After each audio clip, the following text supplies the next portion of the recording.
Hello guys, स्वागत है आप लोगों का मेरा यूट्यूब चैनल में। आज बताने जा रहे हैं लाभ और हानि से संबंधित प्रश्न। आइए देखते हैं सबसे पहले प्रश्न क्या है। दोस्तों, आप लोग इस प्रश्न को ज़रूर देखिएगा।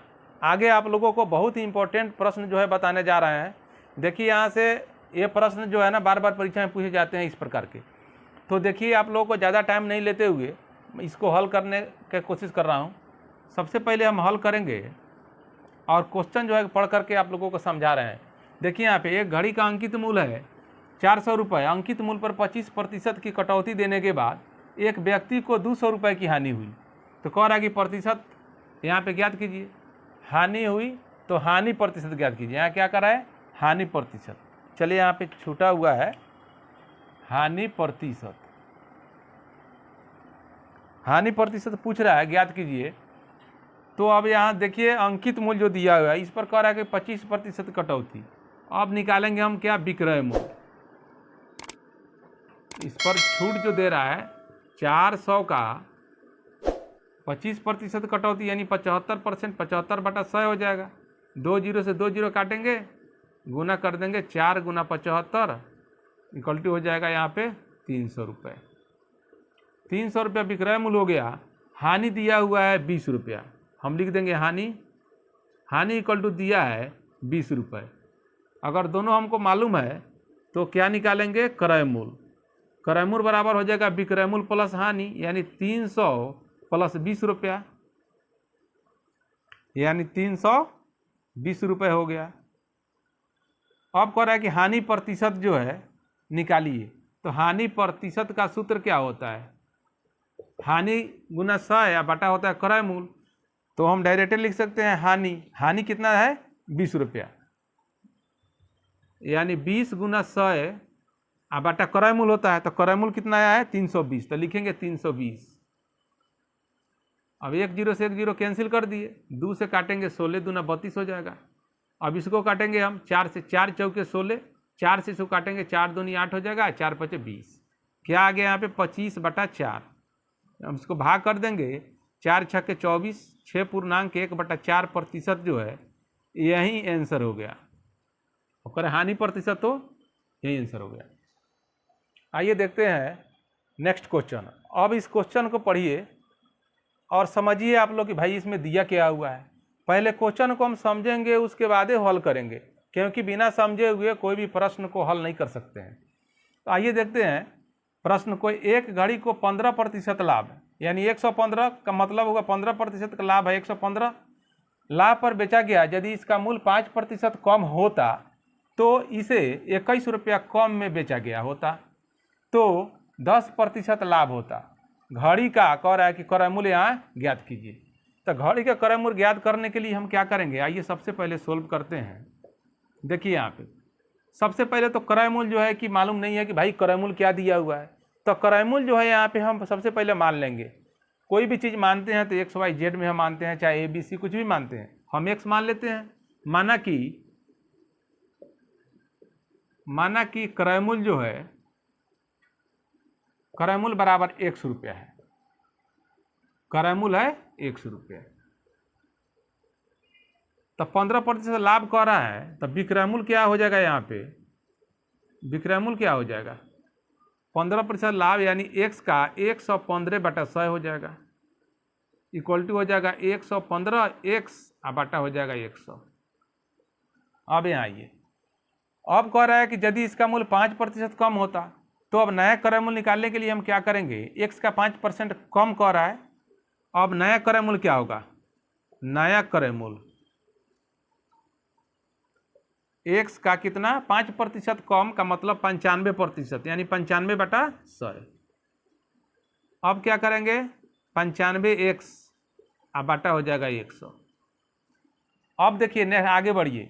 इसे 21 रुपया कम में बेचा गया होता तो 10% लाभ होता कह रहा है। तो 10% लाभ होता तो क्या करेंगे हम? देखिए, अब इसका क्रय मूल्य निकला, विक्रय मूल्य निकालेंगे। यहाँ कह रहा है कि 10% लाभ, विक्रय मूल्य क्या हो जाएगा? फिर यहाँ पे विक्रय मूल्य 95X बटा 100 गुना हो जाएगा 10% लाभ, यानी 110/100। ये नया विक्रय मूल्य है, नया विक्रय मूल्य निकल रहा है। अब क्या करेंगे, 1 0 से 1 0 कैंसिल कर दिए। उसके बाद में यहाँ पे देख लीजिए, इसको हम काट देंगे, 5 दूनी 10 और 5 से इसको काटेंगे तो 19 बचे 95 हो जाएगा। अब गुना हम कर देंगे, यहाँ देखिए 19 x, ये 11 बच रहा है तो गुना करेंगे तो क्या हो जाएगा, 19 1 9 हो जाएगा, 19 1 20, 209 हो गया, 100 तो x, अब बटा हो जाएगा 100 में 2 से गुना करेंगे 200 हो गया। अभी विक्रय मूल्य निकल गया। अब कह रहा है कि 21 रुपया कम में बेचा गया होता, तो प्रश्न से क्या करेंगे हम, प्रश्न जो कह रहा है उसके अनुसार चलेंगे। देखिए 115x, 115x अब बटा 100 माइनस हो जाएगा 209x अब बटा 200 इक्वल टू कह रहा है 21 रुपया कम में। अब समीकरण हमारा बैठ गया। अब इससे हम सोल्व करेंगे। देखिए एलसीएम लेंगे तो 200 हो जाएगा। अब इसको गुना करेंगे, क्या हो जाएगा, यहाँ पे 2 मरतबे गुना करेंगे तो 230 हो जाएगा, 230x अब माइनस हो जाएगा 209x इक्वल टू हो जाएगा 21। अब इसमें से हम घटा देंगे, क्या बचेगा 21x, अब 9 हम घटा रहे हैं, देखिए 230 में से 209 को घटा रहे हैं तो 21x अब बटा हो जाएगा 200 इक्वल टू हो जाएगा 21। क्रॉस मल्टीप्लिकेशन करेंगे यहाँ पे 21x इक्वल टू हो जाएगा 21 गुना 200, इसलिए x बराबर क्या हो जाएगा 21 गुना 200 बटा हो जाएगा 21। 21 21 काट दिए, क्या बच जाएगा, x का वैल्यू क्या बच गया यहाँ पे 200 बच गए यहाँ पे। अब क्या कर रहा है, यहाँ घड़ी का क्रय मूल्य पूछ रहा है कितना है, तो हम क्रय मूल्य माने हैं यहाँ पे x माने हैं, x का वैल्यू निकल गया, यही क्रय मूल्य हो गया, यही 200 रुपये आंसर हो गया। 200 रुपये आंसर। अगर ऑप्शन में दिया रहे 200, हम 200 ऑप्शन वाला को मारेंगे। अब आइए देखते हैं, इस प्रकार के क्वेश्चन में बहुत कन्फ्यूज रहता है, परीक्षा में बार बार पूछे जाते हैं, ऐसा नहीं है, किसी भी परीक्षा में आपको ये इस प्रकार के प्रश्न पूछे जाते हैं तो आप लोग आइए यहाँ पे समझ जाइए। देखिए हम आसान तरीके से क्या है, ट्रिक से माध्यम से अगर बताएंगे तो आप लोग भूल भी सकते हैं, लेकिन हम इसलिए डिटेल्स में आप लोगों को बताते हैं कि आप लोगों को ज़िंदगी भर याद रहे। फार्मूला के आधार पर आप लोग बनाएंगे तो ज़िंदगी भर याद रहेगा। तो आइए यहाँ पे देखते हैं प्रश्न को। सबसे पहले कह रहा है कि 36 संतरे बेचने पर एक फल विक्रेता को 4 संतरों के विक्रय मूल्य के बराबर हानि होती है, उसकी हानि प्रतिशत कितनी है। अब देखिए यहाँ पे सबसे पहले सॉल्यूशन देखिए, अगर एग्जाम में आए तो आप लोगों को सॉल्यूशन लिखने की ज़रूरत नहीं है। आप लोगों को इसलिए बता रहे हैं क्योंकि आप लोगों को यहाँ पे जो है कि कॉन्फिडेंस हो जाए कि भाई फार्मूला पर हम सेट करके बनाएंगे तो हम जल्दी से इसको सोल्व कर सकते हैं। देखिए यहाँ पे 36 संतरे बेचने पर, यानी विक्रय मूल्य दिया हुआ है, विक्रय मूल्य दिया हुआ है यहाँ पे 36 रुपया का कोई यहाँ पे चर्चा नहीं है, सिर्फ यहाँ पे संतरा की चर्चा है। अब 4 संतरों के विक्रय मूल्य के बराबर हानि, हानि कितना है यहाँ पे 4 दिया हुआ है, 4 संतरा दिया हुआ है 4, तो क्रय मूल्य क्या हो जाएगा यहाँ पे, क्रय मूल्य बराबर होता है विक्रय मूल्य प्लस होता है हानि, अकॉर्डिंग टू फार्मूला है यहाँ पे। देखिए यहाँ पे विक्रय मूल्य दिया हुआ है 36 और हानि दिया है 4, जोड़ देंगे कितना हो जाएगा 40 संतरा हो गया। अब कह रहा है कि हानि प्रतिशत, तो हानि प्रतिशत का सूत्र क्या होता है, हानि प्रतिशत होता है हानि गुना 100 बटा क्रय मूल्य। तो हानि हम कितना है यहाँ पे, देखिए हानि है 4 गुना 100 बटा क्रय मूल्य होता है फार्मूला में, क्रय मूल्य कितना आया है 40, यहाँ पे लिखेंगे 40। 1 0 से 1 0 काट देंगे, देखिए 4 से ये 4 को काट दिए, क्या बच गया यहाँ पे 10 बच गया, यहाँ पे 10, हानि प्रतिशत जो है 10 आ गया। ऑप्शन में 10% रहेगा, यही आंसर हमारा हो गया। देखिए टाइप जो है बहुत सारे टाइप आते हैं, लेकिन यहाँ पे एक टाइप देखिए इस प्रकार का भी पूछ सकता है। एक फल विक्रेता द्वारा 35 किलो बेचने पर 7 किलो के विक्रय मूल्य के बराबर लाभ होता है, तो लाभ प्रतिशत ज्ञात कीजिए। अब यहाँ पे देखिए सोल्व करते हैं। 35 किलो बेचने पर तो विक्रय मूल्य कितना हो जाएगा, यहाँ पे बहुत कन्फ्यूज होता है लोग इस प्रकार के क्वेश्चन में। लाभ कितना दिया हुआ कह रहा है 7 किलो के विक्रय मूल्य के बराबर लाभ, तो ये लाभ लिख दीजिए यहाँ पे, लाभ हो गया 7 हो गया। अब क्रय मूल्य हमको निकालना है, दोनों अगर दिया है तो क्रय मूल्य बराबर क्या हो जाएगा, विक्रय मूल्य, विक्रय मूल्य माइनस लाभ हो जाएगा। विक्रय मूल्य कितना है 35 और माइनस हो जाएगा 7, घटा देंगे यहाँ पे हो जाएगा 28।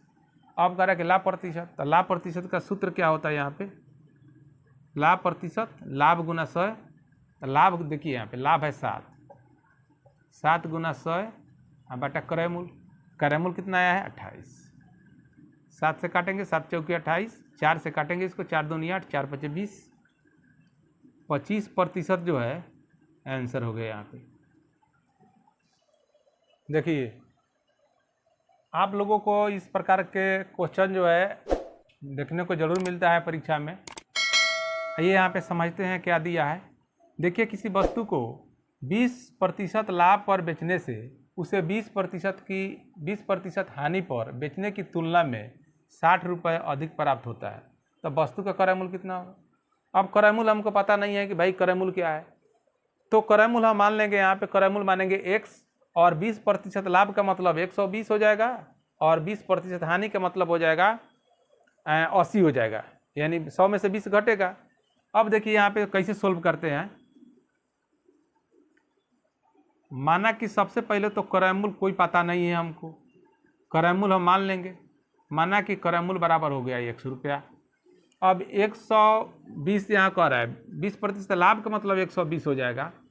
प्रश्न क्या कर रहा है, प्रश्न से हम हल कर देंगे एक बार में। देखो x का 20% लाभ यानी 120 बटा 100 माइनस 20% की हानि, तो x गुना 80 बटा 100 बराबर कितना दिया हुआ है 60 रुपये अधिक हो रहा है। अब हमारा जो है कि समीकरण सेट हो गया, इस पर हम हल कर सकते हैं। देखिए 120x बटा 100 माइनस हो जाएगा 80x बटा 100,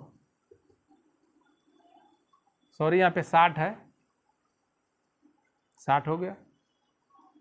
सोल्व करेंगे इसको, 120x माइनस 80x बटा 100 हो जाएगा, इक्वल टू है 60। अब इसमें से हम घटा देंगे 120 में से 80, देखिए यहाँ पे 120 और 80 जैसे घटा दी, देखिए यहाँ पे ये कितना हो गया, सीधा सीधी है ना, यहाँ पे 40 हो रहा है ना। चलिए अब देखिए यहाँ पे 40x इक्वल टू यहाँ पे हम बटा 100 है, 60 है, बाई क्रॉस मल्टीप्लिकेशन कर दीजिए। यहाँ पे x का वैल्यू हमको निकालना है, तो 40x इक्वल टू 60 गुना 100 हो जाएगा। इसलिए x बराबर क्या हो जाएगा 60 गुना 100 बटा हो जाएगा 40। 1 0 से 1 0 कट गया, और 4 से इसको काटेंगे 15, 15 चौके 60 बराबर हो जाएगा 15 गुना हो जाएगा 10 बराबर 150 रुपया। 150 रुपया आंसर हो गया, यही हो गया क्रय मूल्य। देखिए बच्चों आप लोगों को जो बताने जा रहे हैं प्रश्न बहुत ही इंपॉर्टेंट प्रश्न है। अभी पहले जो बताए हैं थोड़ा सा इससे डिफरेंट था, और उससे डिफरेंट ये भी है। इसमें कह रहा है कि यदि 20 वस्तु का क्रय मूल्य 15 वस्तुओं के विक्रय मूल्य के बराबर हो तो लाभ प्रतिशत ज्ञात कीजिए। अब देखिए यहाँ पे सोल्व कैसे करेंगे। यहाँ पे 20 वस्तुओं का क्रय मूल्य 15 वस्तुओं का विक्रय मूल्य के बराबर है, यानी क्रय मूल्य जो दे रहा है ना, ये क्रय मूल्य दे रहा है 15 दे रहा है, विक्रय मूल्य कितना वस्तु है, विक्रय मूल्य है यहाँ पे 20। तो लाभ क्या हो जाएगा, यहाँ पे लाभ हो जाएगा विक्रय मूल्य माइनस हो जाएगा क्रय मूल्य। तो 20 माइनस 15 बराबर हो जाएगा 5 वस्तु। और लाभ प्रतिशत पूछ रहा है, तो लाभ प्रतिशत क्या होता है, लाभ प्रतिशत का फॉर्मूला होता है लाभ गुना 100 बटा 100 होगा। तो लाभ गुना 100, लाभ आया 5, 5 गुना 100 बटा जो है क्रय मूल्य पूछ रहे थे, क्रय मूल्य हो गया 15। 5 से काटेंगे 5 3 15, तो हो गया 100 बटा 3। अब इसको भाग करेंगे तो 33.1/3% आंसर आ जाएगा। इस प्रकार के प्रश्न आप लोग दिमाग में जरूर बैठा लीजिएगा, परीक्षा में जरूर पूछता है। अब यहाँ पे देखते हैं क्वेश्चन, उससे थोड़ा सा और इम्पोर्टेंट क्वेश्चन है, डिफरेंट तो है ही, और देखिए कितना बड़ा इम्पोर्टेंट क्वेश्चन है। इस प्रकार के परीक्षा में पूछे तो आदमी बहुत कन्फ्यूज में पड़ जाता है। तो कन्फ्यूज में पढ़ना नहीं है, देखिए एकदम ईजी है। सबसे पहले समझ जाइए कि एक वस्तु को 16 रुपये में बेचने पर यानी विक्रय मूल्य और उतने ही प्रतिशत की हानि होती है जितनी की उसका क्रय मूल्य था। तो क्रय मूल्य भी पता नहीं है, वस्तु का क्रय मूल्य क्या होगा। तो सबसे पहले 16 ये करते हैं। माना कि क्रय मूल्य कुछ भी पता नहीं है तो मानेंगे जरूर। माना कि क्रय मूल्य क्या हो जाएगा, यहाँ पे क्रय मूल्य हम x मानेंगे, हानि जो है, हानि कितना है यहाँ पे कह रहा है कि x%, इतना ही कह रहा है तो x%। तो प्रश्न से क्या कर रहा है यहाँ पे देखिए, प्रश्न से अब x माइनस x का x%, हानि कर रहा है यहाँ पे, हानि कर रहा है इसलिए हम x माइनस x का x% लिखे, इक्वल टू हो जाएगा 16। x माइनस x का मतलब गुना x% मतलब x/100 इक्वल टू 16। तब x माइनस ये हो जाएगा x² बटा 100 और बराबर हो जाएगा 16। अब बटा के क्या करेंगे, हम घटाव कर देंगे, 100 हो जाएगा, ये हो जाएगा 100x और माइनस हो जाएगा x² इक्वल टू हो जाएगा 16। अब यहाँ पे सोल्व करते हैं। देखिए यहाँ पे एक क्रॉस हम कर देंगे, 100 से 16 में गुना करेंगे, सेम रहेगा। देखिए यहाँ पे 100 रहेगा x माइनस x², इसको हम क्रॉस करेंगे तो 1600 हो जाएगा, इक्वल टू हो जाएगा 1600। अब इसको फैक्टराइजेशन करेंगे। फैक्टराइजेशन करने के लिए क्या करते हैं, देखिए 100x minus x², right side से लेंगे लेफ्ट में तो माइनस में हो जाएगा, माइनस 1600 हो जाएगा, इक्वल टू 0 हो जाता है। ये आपको समीकरण हो गया। अब देखिए सरिया देते हैं, माइनस x², अच्छा प्लस है तो प्लस यहाँ पे 100 हो जाएगा x, और माइनस 1600 है, माइनस 1600 है तो 1600 इक्वल टू 0। अब इसमें से माइनस कॉमन लेंगे, देखिए माइनस कॉमन ले लेंगे, माइनस कॉमन लेंगे तो क्या बच जाएगा यहाँ पे, x² बच जाएगा यहाँ पे, माइनस x² बच जाएगा, क्योंकि प्लस माइनस फिर माइनस हो जाएगा, प्लस है तो यहाँ पे माइनस हो जाएगा, ये हो जाएगा 100x, माइनस है तो क्या हो जाएगा, प्लस हो जाएगा 1600, इक्वल टू हो जाएगा यहाँ पे 0। माइनस कॉमन लिए तो ये सभी खत्म हो जाएगा, माइनस चलाएगा 0 की तरफ। अब लिखेंगे x² माइनस 100x प्लस हो जाएगा 1600 इक्वल टू हो जाएगा 0। अब फैक्टराइजेशन करने के लिए x² माइनस अब 1600 यानी फर्स्ट इंटू लास्ट, 1600 को गुणनखंड तोड़ेंगे तो यह आ जाएगा 80x हो जाएगा, और माइनस हो जाएगा 20x, प्लस हो जाएगा 1600 इक्वल टू हो जाएगा 0। अब एक स्टेप और देखिए, यहाँ पे x² कॉमन ले लेंगे, देखिए यहाँ पे x कॉमन ले लेंगे तो क्या बच जाएगा, यहाँ पे x माइनस 80 बच रहा है ना, फिर माइनस कॉमन ले लेंगे 20 और गुना करेंगे तो 8 दूना 16, फिर 80 हो जाएगा। यहाँ पे x तो रहेगा ही, यहाँ पे x माइनस प्लस माइनस 80 है तो फिर 80 हो जाएगा इक्वल टू 0। अब थोड़ा सा हम यहाँ बतला देते हैं, आइए इधर बतला रहे हैं, चलिए हम यहाँ बता देते हैं। हमको तो आंसर ही लाना है, हम यहाँ से हल करेंगे। अब x देखिए इसको एक साथ में, इसको एक साथ में लिखेंगे, x माइनस 20 हो जाएगा, और फिर हो जाएगा ये इस दोनों को एक है ना, इसको एक जगह लिखते हैं हम, x माइनस 80 यानी दोनों बराबर है, दोनों में से एक लिखते हैं हम एक टर्म को, इक्वल टू हो जाएगा यहाँ पे 0।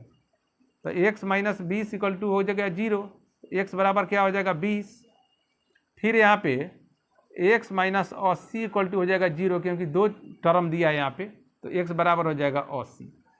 अब पूछ रहा है कि क्रय मूल्य कितना होगा, तो क्रय मूल्य क्या हो जाएगा, क्रय मूल्य दोनों हो सकता है, क्रय मूल्य इक्वल टू हो जाएगा 20 भी हो जाएगा 80 भी हो जाएगा, यही आंसर हो गया, 20 चाहे 80 दोनों हो जाएगा, यही आंसर हो गया। दोस्तों अगर मेरा वीडियो अच्छा लगा हो तो लाइक सब्सक्राइब जरूर करें और बेल आइकन को दबा दे और एक प्यारा सा कमेंट कर दे, ताकि नेक्स्ट वीडियो अपलोड करने पर आपको जो नोटिफिकेशन मिल सके। तब के लिए जय हिंद।